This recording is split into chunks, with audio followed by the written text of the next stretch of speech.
Monsieur Kabanga nous disait à Lumbashi qu'on a fait des études, on a trouvé que parmi les Africains qu'on a amenés aux États-Unis, là, ceux qui accusaient les autres là, venaient pour la plupart du centre de l'Afrique. Donc nous. Donc les gens comme les Kunta Kinte n'étaient pas du centre ici. C'était d'ailleurs. L'Afrique, les Ghanéens. Un autre mensonge qu'on va déconstruire dans cette vidéo. Pourquoi ce prêtre défend-il encore ceux qui ont trahi son propre peuple? Il est temps de poser des questions dérangeantes mais nécessaires. Pourquoi ce prêtre, au lieu d'éveiller les consciences, continue-t-il de défendre l'Église catholique qui a historiquement trahi, exploité, asservi ses propres ancêtres? Pourquoi accepte-t-il de devenir l'instrument d'une institution qui a joué un rôle central dans la colonisation mondiale, économique et spirituelle des peuples africains? Ne voit-il pas qu'il est aujourd'hui utilisé pour maintenir son propre peuple dans l'ignorance et la soumission? Certaines coopérations furent stratégiques, pas des trahisons. L'histoire est complexe, il est facile de juger les actes des anciens sans en comprendre le contexte.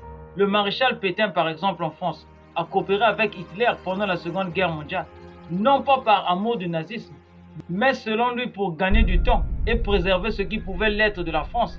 Cette stratégie de coopération forcée ou tactique existait partout et pas uniquement en Afrique. Prenons l'exemple de l'accord Avara de 1933 entre des représentants juifs et le régime nazi. Ce pacte signé bien avant la mise en œuvre de la solution finale visait à faciliter l'immigration des juifs allemands vers la Palestine, tout en sauvant ce qui pouvait l'être de leurs biens. Est-ce une trahison? Non, c'était un acte de survie. Peu de gens connaissent le traité de Bâle, signé au 7e siècle entre les Arabes musulmans et les rois de la Nubie chrétienne dans l'actuel Soudan.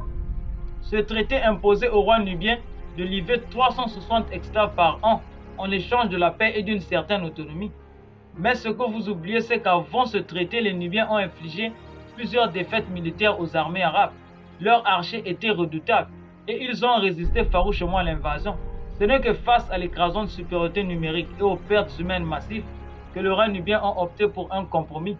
Ce n'était pas de la soumission, mais une stratégie de survie pour éviter l'anéantissement total. Ce traité a permis à la Nubie de préserver son indépendance pendant plus de 600 ans, un fait unique dans l'histoire des relations entre les Arabes et les Africains. C'est donc une leçon de diplomatie, pas de trahison. Prenons le cas du Royaume Congo, c'est un symbole de la résistance et du sacrifice. En Afrique centrale, le Royaume Congo a lui aussi connu des relations ambiguës avec les puissances européennes. Sous le règne du roi Alfonso Ier Nzinga Mbemba, les relations diplomatiques et religieuses sont établies avec le Portugal.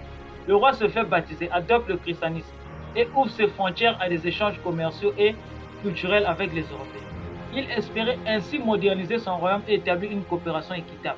Mais les Portugais ont trahi cette confiance. Les trafiquants portugais, souvent appuyés par des agents corrompus, ont commencé à capturer et vendre des sujets du royaume en esclavage à l'insu du roi. Alfonso Ier écrit à plusieurs reprises au roi du Portugal pour dénoncer ces abus. Dans une de ses lettres célèbres, il dénonce les hommes de votre nation qui viennent chaque jour dans ce royaume pour s'emparer de mes sujets, fils de cette terre. Face au silence portugais, le royaume du Congo entre en confrontation. Plusieurs rois successifs, dont le roi Garcia II, résistent militairement à l'envahisseur. Ce sont ces guerres et cette résistance continue qui vont conduire à l'effondrement du royaume Congo. Une chute provoquée par le refus d'accepter l'esclavage et la domination étrangère. Non, l'Afrique centrale n'a pas trahi. L'Afrique centrale a résisté, elle a combattu. Des rois se sont sacrifiés, des armées se sont levées. L'histoire ne doit pas être racontée à moitié. C'est de ce côté-là que viennent les Kunta Kinte. Mais nos frères, les Moulumba là, eux, quand on les amenait, ils étaient contents. Et ils accusaient les autres. L'autre, il s'est fait fuir. Amen. Ce prêtre qui prétend aujourd'hui que l'Afrique centrale aurait plus coopéré que les autres régions, au moins volontairement c'est fait. Il ne parle pas de l'héroïsme des rois d'Afrique centrale. Il ne parle pas des sacrifices, des révoltes, des martyrs. Pourquoi ce silence? Parce que sa position actuelle dépend d'un système hérité de l'époque coloniale. Un système où la religion a souvent été un outil de domination. Maintenant, soulignons le rôle trouble de l'Église dans la colonisation et l'esclavage. N'oubliez pas que des papes ont béni des conquêtes coloniales, que des bulles papales comme Dun Diversas ont autorisé l'esclavage des païens d'Afrique, que l'Église catholique a possédé des esclaves, investi dans la traite négrière et s'est enrichi grâce à elle. Et aujourd'hui encore, certains de ses représentants n'ont jamais demandé pardon aux peuples africains. Comment un homme de foi noir peut-il ignorer tout cela? Peut-il continuer à servir une institution qui a été, à plusieurs moments de l'histoire, complice des oppressions subies par son propre peuple? La vraie trahison aujourd'hui, ce n'est pas l'Afrique centrale qui a trahi. Ce sont ceux qui aujourd'hui ignorent sciemment cette histoire. Ceux qui continuent à défendre des structures de domination au nom de la religion. Ceux qui trahissent la mémoire des résistants africains, des rois morts pour leur peuple, des peuples réduits à l'esclavage sans jamais avoir été consultés. Alors oui, allons dire à ce prêtre que l'Afrique centrale s'est battue, que le royaume Congo est tombé en héros et que le véritable combat aujourd'hui est de libérer nos esprits de ces chaînes invisibles qui nous maintiennent dans l'oubli, la soumission et le mensonge.